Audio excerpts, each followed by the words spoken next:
नमस्कार साथियों, मैं दीपक कुमार साहू एक बार फिर से न्यू लाइट विद दीपक में आपका स्वागत करता हूं।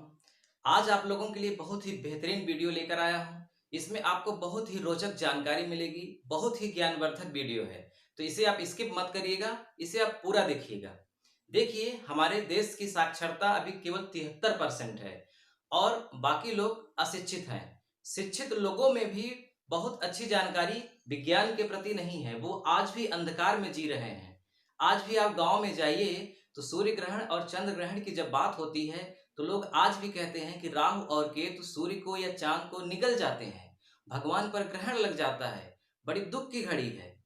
तो ये सब सुन के हम लोगों को बहुत दुख होता है। तो इसीलिए मैं इस पर वीडियो बना रहा हूं कि मुझे पता है कि आप में से बहुत सारे लोग वैज्ञानिक तथ्य को जानते हैं, पूरी बात समझते हैं, लेकिन फिर भी हो सकता है कि कुछ लोग ऐसे हों जो वास्तविकता से परिचित न हो, जो पूरी सच्चाई न जानते हों। इसलिए मैं उनके लिए वीडियो स्पेशल बना रहा हूं और इसमें आप पूरी बात अच्छे से समझ जाएंगे कि सूर्य ग्रहण कैसे लगता है। ठीक है, तो चलिए शुरू करते हैं। सबसे पहले कुछ फैक्ट हैं जिन्हें आपको जानना जरूरी है, बहुत ही इंटरेस्टिंग है। जैसे कि सूर्य और पृथ्वी से दूरी कितनी है, पृथ्वी और चांद से दूरी कितनी है। ठीक है, तो पहले यह समझ लीजिए कि सूर्य से पृथ्वी बहुत छोटी है और पृथ्वी से बहुत छोटा चांद है। ठीक। अच्छा, सूर्य से पृथ्वी की दूरी 15 करोड़ किलोमीटर है। कितना है? 15 किलोमीटर नहीं, हजार नहीं, लाख नहीं, 15 करोड़ किलोमीटर। किलोमीटर।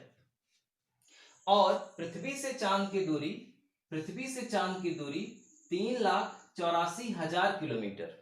3,84,000 किलोमीटर पृथ्वी से चांद की दूरी और सूर्य से पृथ्वी की दूरी 15 करोड़ किलोमीटर।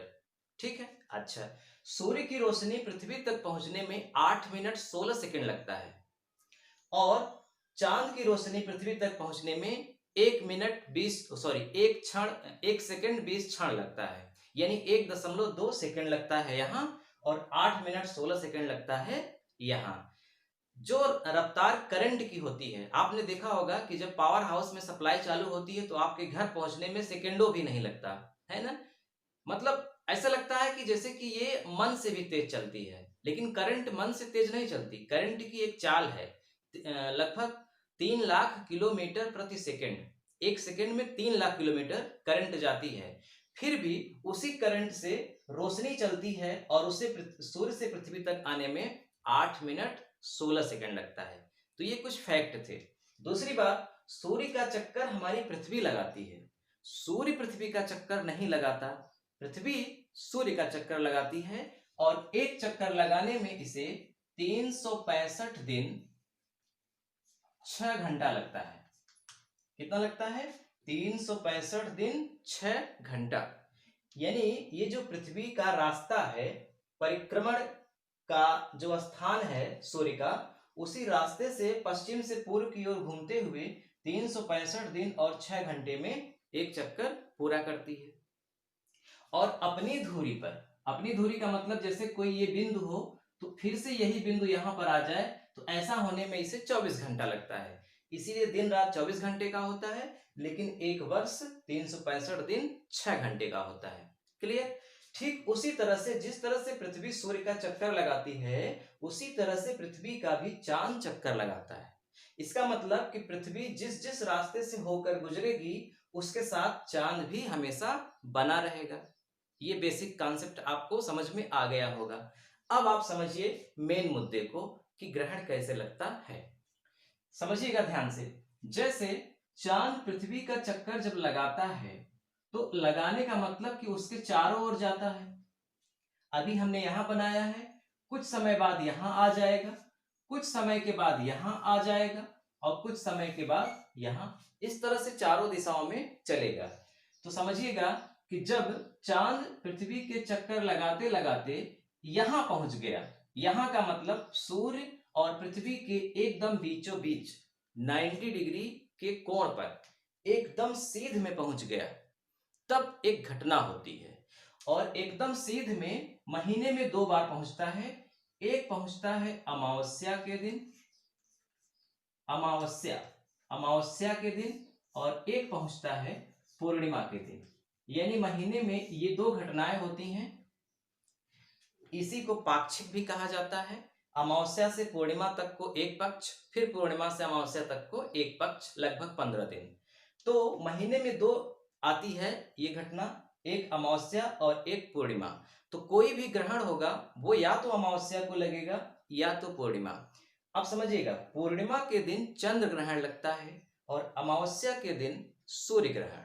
यानी कि अमावस्या के दिन में सूर्य ग्रहण और पूर्णिमा के दिन रात में चंद्र ग्रहण। क्लियर हो गई बात?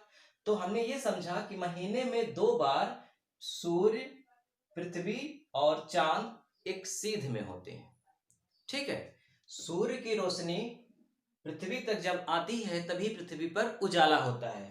तो जैसे मान लीजिए ये सूर्य की रोशनी है और पृथ्वी पर आ रही है। ठीक है, इधर से भी सूर्य की रोशनी पृथ्वी पर आ रही है। बीच में जब चांद आ गया तो ये रोशनी चांद ने वापस भेज दिया, यानी चांद ने आड़ लिया ये रोशनी, जिसके कारण पृथ्वी के इस इतने स्थान पर जो चांद के ठीक सामने था, जो स्थान चांद के ठीक सामने था, वहां तक सूर्य की रोशनी नहीं पहुंची, क्योंकि चांद ने उस रोशनी को आड़ लिया। तो यहां पर जितने लोग हैं उनको कुछ समय के लिए, जब तक ये चांद उनके सामने रहेगा तब तक ये सूर्य दिखाई नहीं देगा और यहाँ पर अंधेरा रहेगा। चूंकि चांद भी पृथ्वी का चक्कर लगा रहा है, इसलिए ये आगे खिसकता रहता है। यहां था, यहां से यहां आया, अब यहां से भी आगे खिसकेगा। तो जैसे जैसे ये आगे खिसकेगा वैसे वैसे इसके सामने अंधेरा होता जाएगा, क्योंकि ये रोशनी को आड़ता हुआ जाएगा। और पीछे के जहां पहले अंधेरा था, जहां पहले ग्रहण लगा हुआ था ऐसा लोग मान रहे थे, वहां अब सूर्य दिखाई देना शुरू हो जाएगा। तो इसीलिए कुछ समय के लिए ही अंधेरा होता है, कुछ समय के लिए ही सूर्य छिपता है। इसी घटना को सूर्य ग्रहण कहते हैं। अब मान लीजिए एक प्रैक्टिकल समझिए, मान लीजिए आपके सामने एक टार्च से रोशनी की जाए, एक टार्च की रोशनी सामने एक फर्श पर की जाए, तो इस पूरे फर्श पर उजाला होगा। ठीक है, यानी इस फर्श पर अगर कोई लोग हैं तो उनको ये टार्च आराम से दिखेगी। लेकिन अगर बीच में एक गेंद रख दी जाए तो टार्च की रोशनी गेंद से टकरा कर फिर से अपनी दिशा में वापस चली आएगी, लेकिन अगल बगल की रोशनी इस गेंद के अगल बगल फर्श पर पहुंचती रहेगी, लेकिन इस स्थान पर अंधेरा रहेगा क्योंकि बीच में गेंद आ गई। यानी कि इस गेंद ने इस टार्च पर ग्रहण लगा दिया। ठीक उसी तरह से सूर्य पर ग्रहण कौन लगा दिया? चांद, क्योंकि सूर्य की रोशनी इस चांद के कारण पृथ्वी तक नहीं पहुंच पा रही है। तो इसी को सूर्य ग्रहण कहा जाता है। और इसमें ऐसा नहीं होता किंवदंती की तरह, एक कहावत की तरह। उस समय के लोग नहीं जानते रहे होंगे, इतनी सैटेलाइट नहीं था, दूरबीन नहीं थी, इतनी व्यवस्था नहीं थी, वैज्ञानिक उपकरण नहीं थे, इतनी क्रांति नहीं आई थी, जिसके कारण पता नहीं था। इसलिए लोग अपने अपने हिसाब से, है ना, मनगढ़ंत किस्सा कहानी की तरह बनाए थे और लोगों को बताते थे कि एक दिन ऐसा होता है कि राहु और केतु सूर्य को निगल जाते हैं और उसके बाद देवी देवता बहुत प्रार्थना करते हैं, जिसके बाद वो उन्हें फिर से मुक्त कर देता है और वो दिखाई देने लगते हैं। इस तरह से भगवान के ऊपर विपत्ति आती है और उस विपत्ति में शरीक लोग भी होते हैं, लोग भी दुख मनाते हैं। तो ऐसा कुछ भी नहीं होता है, ये सब दूरबीन से देखा गया है, ये सब एकदम वास्तविक घटना है। ये ग्रहण एकदम वास्तविक घटना है, इसमें कोई संदेह की गुंजाइश नहीं है। और ये हमेशा अमावस्या के ही दिन होता है। कभी भी सूर्य ग्रहण पूर्णिमा के दिन नहीं होगा, ये हमेशा अमावस्या के दिन होगा। और चंद्र ग्रहण हमेशा पूर्णिमा के दिन होगा। ठीक है, तो चंद्र ग्रहण कैसे होता है? चंद्र ग्रहण में जब चंद्रमा यहां पर है, समझिए, जब चंद्रमा यहां पर है और पृथ्वी बीच में है, तो क्या होगा कि कुछ समय के लिए इस सूर्य की रोशनी पृथ्वी आड़ लेगा, जिसके कारण चांद तक नहीं जा पाएगी और फिर वहां से रिफ्लेक्ट होकर पृथ्वी पर नहीं आएगी, क्योंकि चांद स्वयं प्रकाशित नहीं है। चांद एकदम अंधकारमय है, चांद में कोई प्रकाश नहीं है। जो हमको चमकता हुआ दिखता है और ऐसा लगता है कि रात्रि में उजाला चांद के कारण है, तो ऐसा नहीं है।